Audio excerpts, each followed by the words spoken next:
Hi Owls, it's time for our next instalment of Witch Wars. And today we are on to chapter 26, Boats. Peggy stood on the edge of the dock, her dress billowing in the wind, which Tiga thought made her look like a little witch pirate. News had spread that there were Witch Wars witches at the docks, and so everyone had thrown back their holy curtains, clambered out of their windows and assembled themselves in prime viewing position behind Tiga and Peggy. The hiss of excited whispers was putting Tiga off, but Peggy was focused on the coves. "So that's them," she said, pointing across the water to some dark, crumbling coves that stood on the other side, looking cold and mean and covish. "There's a story they tell here at the docks," said Peggy. "Legend has it 2 old and incredibly evil witches live in the coves. The oldest witches in all of Sinkville. No one alive has ever seen them, and any witch who has travelled into their dark and dangerous cove has never returned." "What?" Tiga cried. "Let's not go into the dark and dangerous coves then." Peggy held up the not nearly complete history of Sinkville book. Under the heading Dock Legends was a drawing of 2 women. One was sitting in a rocking chair and one was brushing her hair. Tiga knew the dolls had whispered something about one of the witches brushing her hair and one being in a chair, but she didn't want to tell Peggy. "Didn't they say something about a rocking chair and brushing?" Fran began. Tiga whipped her hat off and covered the fairy with it. "This sounds like the clue," Peggy said, and her eyes followed Tiga's hat as it shuffled across the ground. "Ignore that," said Tiga. Peggy pointed at the coves. "We have to go." "Not the creepy coves, please." Peggy smiled. "Come on, Tiga. It might be fun." "Well, how would we even get there? Where are the boats?" She looked around the docks. There were none to be seen. "Boats?" Peggy said. "Oh, right, boats. There don't seem to be any left. We'll have to swim." "We can't swim, Peggy," Tiga said, grabbing her arm. "It's too far. And my dress. It's from Bruise." Peggy stared at her. Tiga sensed it was a "for frog sticks, are you being serious?" stare. But that didn't stop her.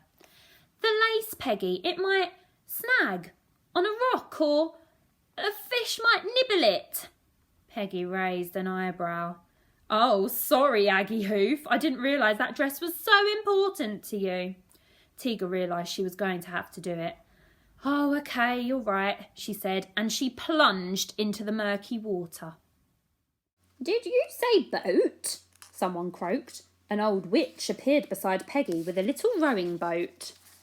"Oh, Tiga, look at that. There are some boats around here." "My mistake. That's lucky because now that I actually look at the coves, it's much too far to swim."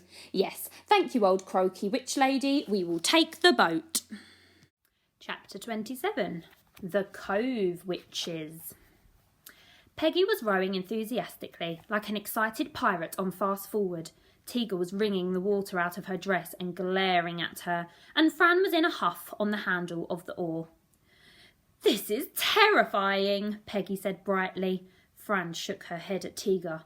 "Pfft, hiding me under a hat is almost as bad as swatting." Tiga turned round slowly in her seat. The coves were looming over them now, and in the distance she could just make out 2 small lights. They were coming from 2 little windows, which belonged to 2 long, thin turrets that sat on either end of a rambling old house. All the other windows were dark, and only a small trail of smoke snaked up from the chimney, fading into the darkness that enveloped the place. The boat crunched into the shimmering black rocks that lined the cove. Peggy leapt out. "This is so terrifying!" "This is so terrifying! This is so terrifying! This is so terrifying! This is so terrifying!" echoed the coves. "Echo!" Peggy yelled. "Echo! Echo! Echo! Echo! Echo!" went the echo.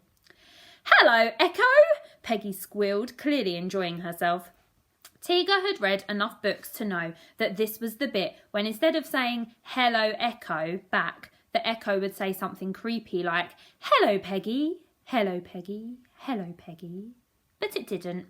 Instead, the door to the house swung open and an old witch with frazzled grey hair poked her head out. No one called Echo lives here. Go away.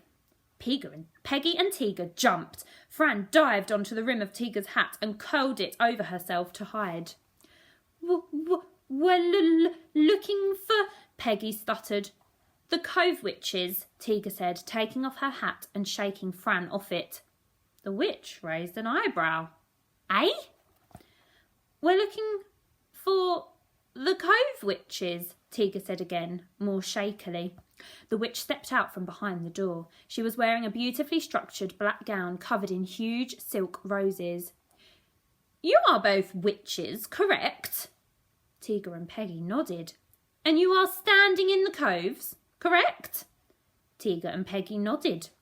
So perhaps you are the Cove witches, the witch said. Tiga and Peggy looked at each other. But we just got here, Peggy cried, and we've never been here before, so we can't be, because people have been talking about the Cove witches for centuries. The witch smiled a warm smile. Well, as warm a smile as you can get when you have no teeth. Clever girl, she said. I'm not, Peggy said matter-of-factly. I'm known for not being clever. Who says? The witch asked. Everyone, said Peggy glumly. Well, I do not know everyone, but whoever she is very wrong. Peggy smiled. Tiga thought that was lovely of the witch, and she seemed very nice, but she was a witch who was standing in a cove that no one had ever returned from, so... Just then another head popped out from behind the door. She was a much younger-looking witch. She had sleek black hair twisted into a pretty bun and was wearing huge sunglasses, even though it was very dark. Visitors! She squealed, leaping out from behind the door. She had a bruised dress. Tiga was sure of it. A simple black silk design that fell just below her knees. Oh, we do enjoy visitors, she said, rubbing her arms. It's cold out here tonight. I'm Betty, and this is Lily. Do come in out of the cold. Yes, said Lily. Do come in out of the cold. Tiga looked at Peggy. Peggy looked at the witches and shrugged her shoulders. Much to Tiga's horror, she started walking towards the house. Fran rolled her eyes. Walking disaster, that one. Pegs, said Tiga, but it was too late. Peggy was already inside the door. And that's where we're going to stop, everyone. So join me tomorrow for chapter 28, Cove Madness. Hope you enjoyed it. Bye.